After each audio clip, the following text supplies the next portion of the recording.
When you consider that the lifting and cutting of solid rocks 5,000 years ago is claimed to have been done by just pure brute strength from hundreds of men to be true, then you are completely misled into a world of blatant lies or ignorance. For some reason, the so-called clever Egyptologists and archaeologists of the world are completely obliviously lying out their back teeth when they tell us that a 1,000-ton piece of stone at Aswan in Egypt was dragged for 400 miles to Giza.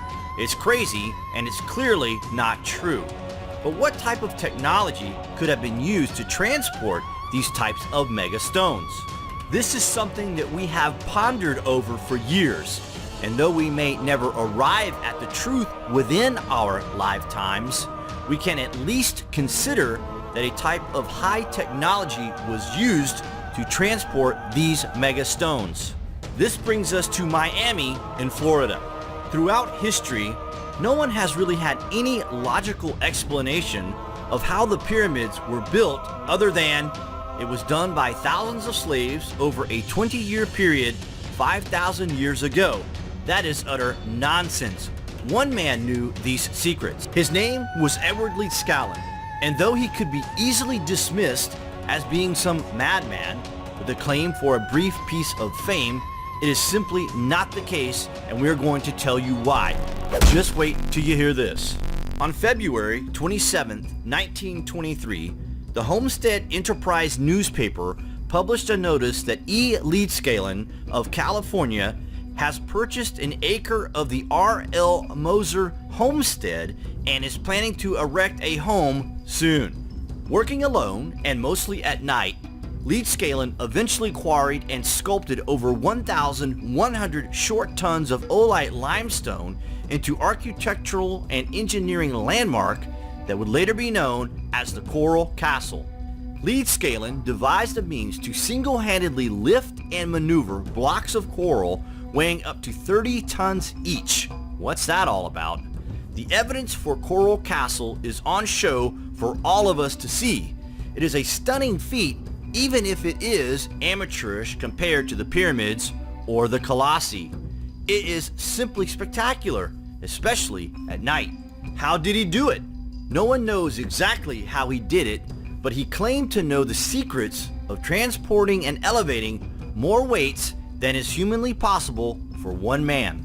He was able to quarry and construct an entire complex of monolithic blocks of coral in an arrangement that reflected his own unique character. He labored for 28 years to complete the work, which consisted of a total of 1,100 tons of rock. What was Leedskalnin's secret? Is it possible for a 5-foot-tall, 110-pound man to accomplish such a feat without knowing techniques that are uncommon to our contemporary understanding of physics and mechanics? Leedskalnin was a student of the universe. Within his castle walls, built of coral blocks weighing approximately 15 tons each, he had a 22-ton obelisk, a 22-ton moon block, a 23-ton Jupiter block, a Saturn block, a 9-ton gate, a rocking chair that weighed 3 tons, and numerous puzzles. A huge 30-ton block, which he considered to be his major achievement, he crowned with a gable-shaped rock. These personal accomplishments have astounded and surprised many engineers and technologists who compare them with those achieved by workers handling similar weights in industry today.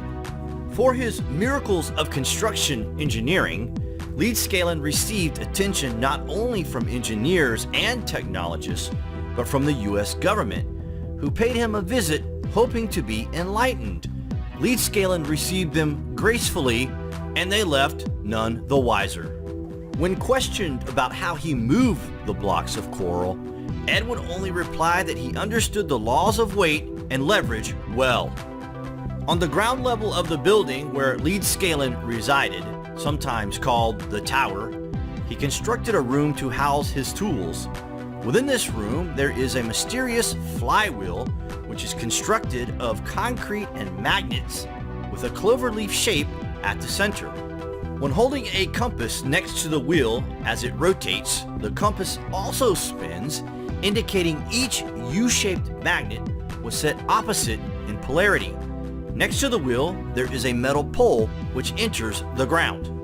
There are many clues in the layout of Coral Castle itself, which indicate there must have been a celestial importance. The position of the Earth within the solar system almost seemed essential to lead Scanlan. The Polaris telescope, which is said to be 25 feet in height and weighing 20 tons, can be used to determine the location of the Earth in its orbit according to the position of the Polaris star within crosshairs. In order to observe Polaris, you would have to peer through a hole which is drilled through a block at about eye level. When looking through the hole, it aligns with a large hole at the top of a 25-foot block of limestone. The amount of the effort put into this elaborate device should indicate its importance. There are a couple of credible accounts of adults witnessing strange occurrences as Ed worked. The man whom Ed hired to move the stones with his truck stated that he had forgotten his lunchbox one morning and went back to the castle to get it.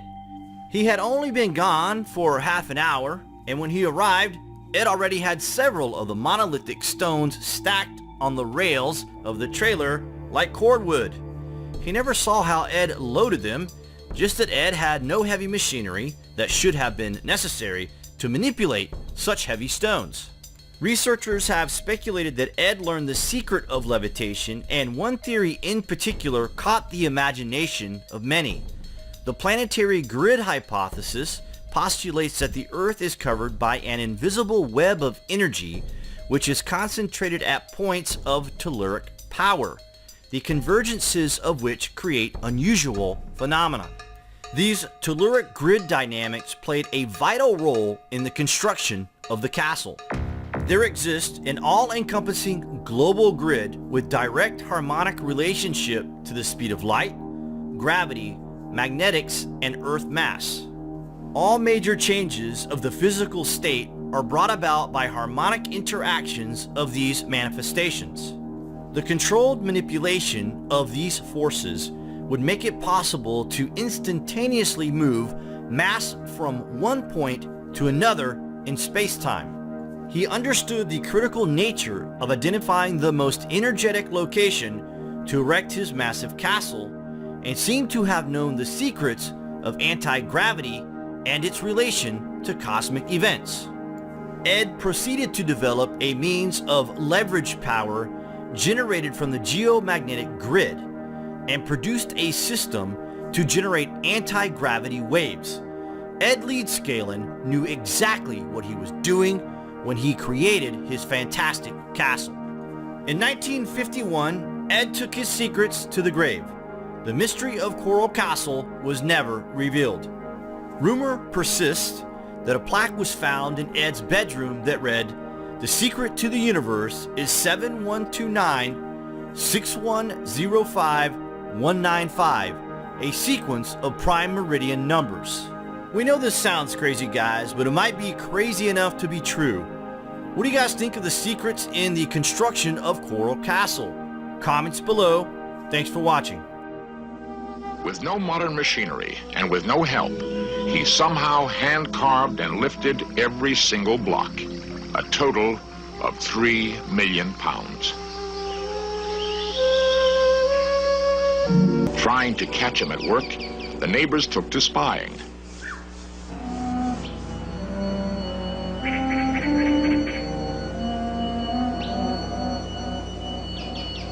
Some people swear they saw the rocks move.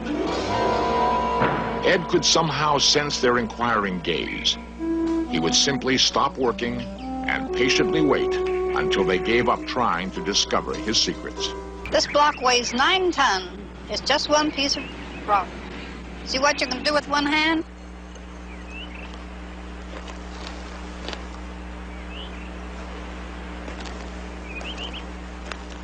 He'd say this is because of the stars and the moon, and he would go on and he would show us his electrical machine. Now he made electricity, and he would jump in his bathtub and show how the water would come to certain levels and how he heated it with the sun. And he'd always divert your question.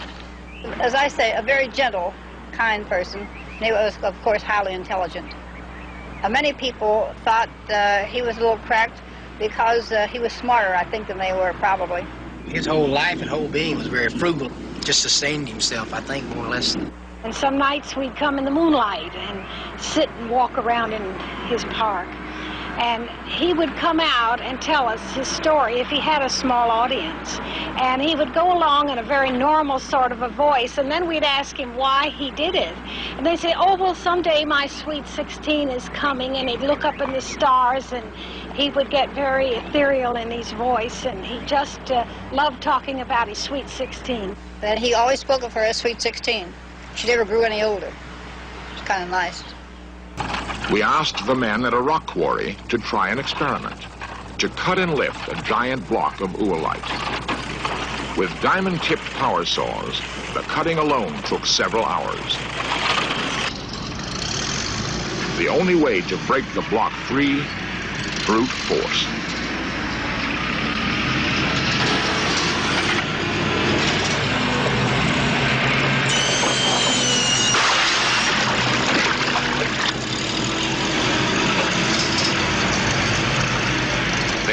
The test. Could they detect any unusual buoyancy in the rock itself? Using a 600 horsepower crane, could they lift the rock?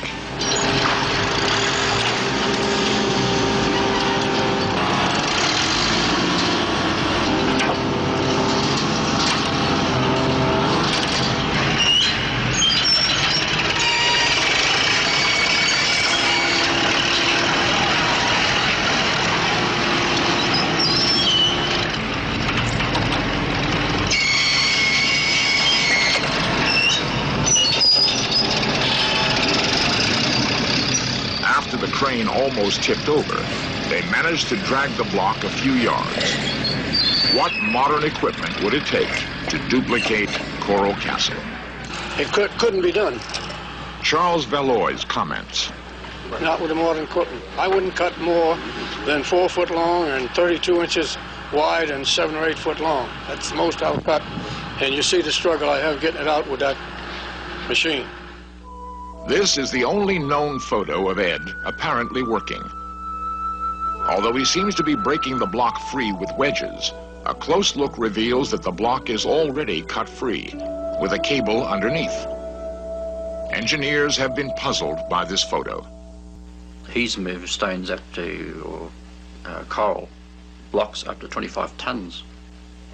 And he'd put them up overnight just on his own. After he died, I checked some of the instruments he was using, and they're very, very primitive.